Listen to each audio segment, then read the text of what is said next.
You don't know the High Evolutionary, aka Herbert Wyndham, the universe-traveling master of genetics with an affinity for human-animal hybrids? Well, get ready for some personal growth because we're about to evolve your knowledge.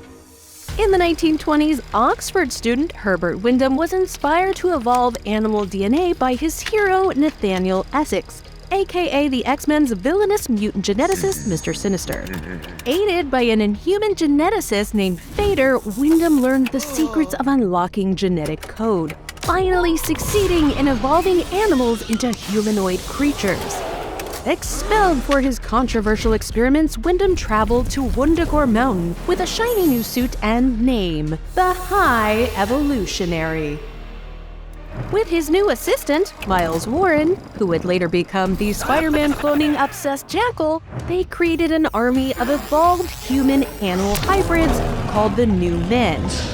That was a win for old Wyndham until he encountered the demon Chthon, who inhabited the mountain.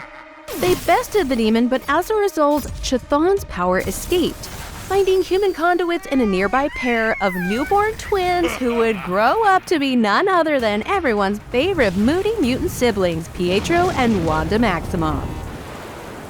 Deciding he wanted to create a new world free of corruption and evil, the High Evolutionary ventured out into space to create an entirely new planet he called Counter-Earth.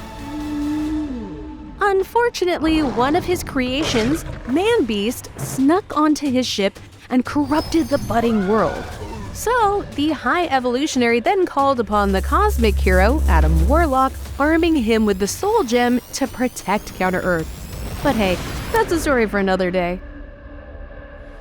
Later, when an alien race called the Beyonders stole Counter-Earth, the High Evolutionary lost the will to live and purposefully damaged his own suit, devolving himself into protoplasmic goo. Blech. Becoming more frenzied after his death and rebirth, the High Evolutionary set his sights on altering the genetic destiny of mankind by increasingly brutal means.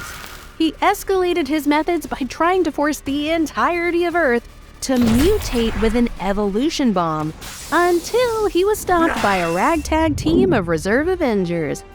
Quicksilver eventually discovered why the High Evolutionary had become more and more maniacal over the years.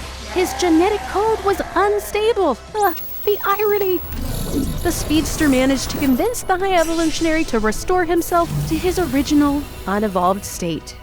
Nowadays, the High Evolutionary has chilled out a bit, and even acts as a resource to the good guys on all things genetics. He's teamed up with heroes like his old pals, Adam Warlock and Quicksilver, and the #1 Nathaniel Essex fan himself even helped the X-Men defeat Mr. Sinister. Although he's now a little more go with the evolutionary flow, sometimes the genetic rogue can't help himself and gets up to his old biological tricks. And now you do know the High Evolutionary.